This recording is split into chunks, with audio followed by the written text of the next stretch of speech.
สวัสดีค่ะมื้อนี้นะคะอันซีมาอ้อมบักหอยให้เบิ่งนะคะเอาแบบว่าสูตรง่ายๆสูตรแบบว่าอยู่หอพักเฮ็ดได้นะคะบ่ต้องใส่ข้าวเบื่อนะคะเพราะว่าข้าวเบื่อนี่มันก็สิมีอยู่2อย่างนะคะก็คือข้าวเบื่อข้าวสารที่เฮาแช่น้ำแล้วก็มาตำนะคะแล้วก็อีกอย่างหนึ่งก็คือเอาข้าวเหนียวที่1สุกแล้วนะคะไป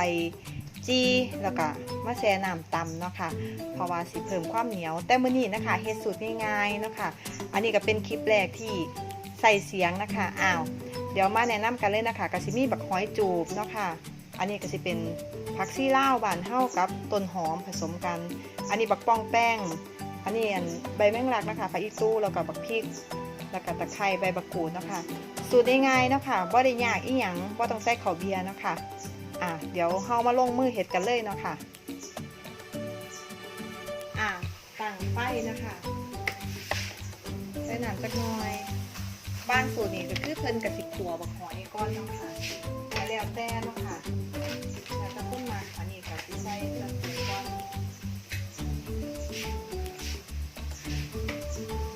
น้ำประเดี๋ยวค่ะแล้วจะหมักด้วยค่ะอันนี้ก็สิใส่จัก2-3 ช้อนโต๊ะเนาะค่ะแล้วก็น้ำปลาค่ะน้ำปลาจักน้อย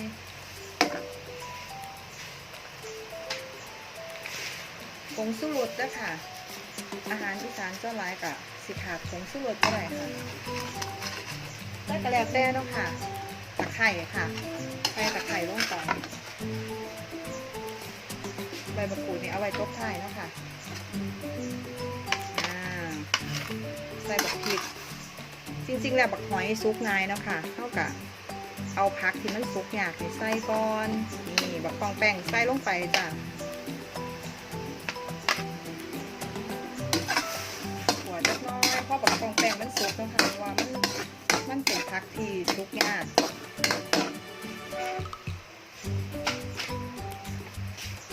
เอาน้ำใส่อีกน้อยค่ะ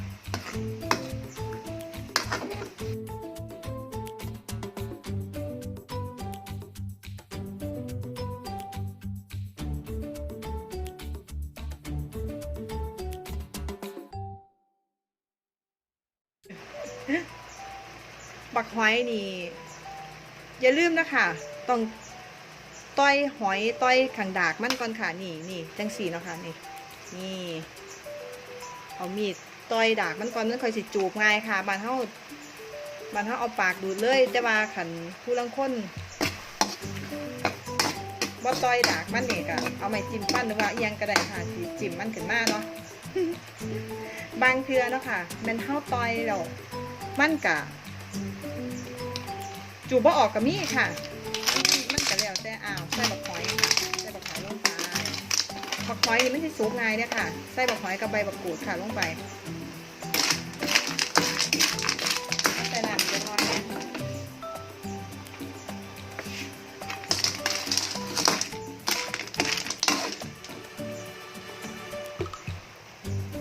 จริงๆว่าค่อยได้ถ่ายแบบมีเสียงดอกเนาะค่ะเพราะว่าถ้ามีเสียงนี่บางเทือนี่คืออยู่กับเด็กน้อยกับผู้เฒ่านะคะบางเทือลูกสาวลูกชายกับเอิญมากบางเทือย่ายกับเอิญมากเนาะค่ะแต่อย่างมันเป็นการรบกวนอันนี้มันนี่โอกาสมาหมอค่ะลองใส่เสียงลองเบิงเดี๋ยวรอเดือดสักหน่อยค่ะ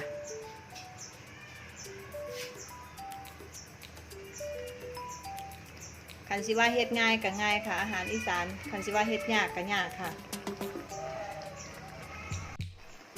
ตัดผ่ามาแล้วค่ะตัดผ่ามาที่ความเดือดสักหน่อย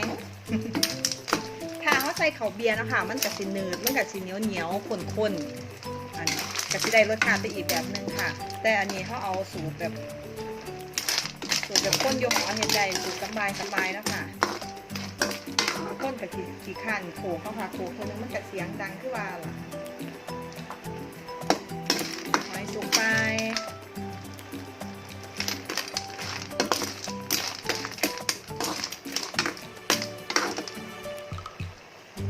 พอหอยสุกแล้วค่ะ เดี๋ยวเอาหอมใส่ก่อนมันออกหวานๆจักหน่อยมีป่องแป้งเหลือ ริงๆเราใส่ผักยังก็ได้นะคะที่มันเป็นผักสำหรับออมสำหรับ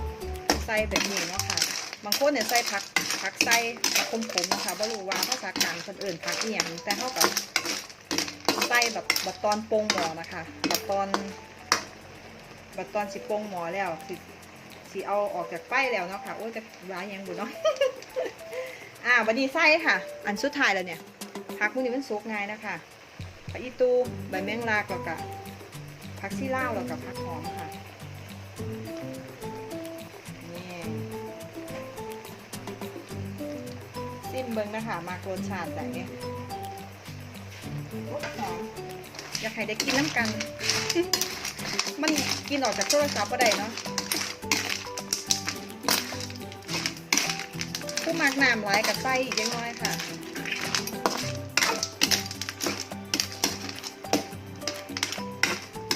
สีสันก็ดีปานไหนนะคะเพราะว่าบ่ได้เน้นเม็ดค่ะเส้นอีกจักน้อยผู้มักสดกับมีเลยค่ะนี่อย่าลืมซิมเด้ออาหารทุกอย่างต้องซิมค่ะ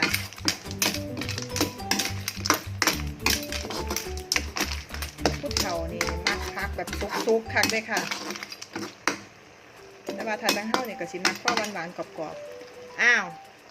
พ่อแล้วค่ะสุกแล้วบาทเนี่ยตักเสิร์ฟค่ะแป๊บนึงตักไว้ก่อน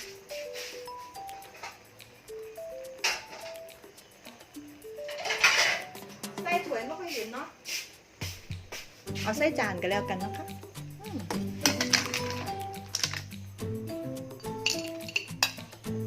ง่ายๆค่ะแต่ว่าแต่นี้ขอเบียร์กับสีแสบก็นี่อยู่โอ้ยตักอย่างรักเบิดหมอเลย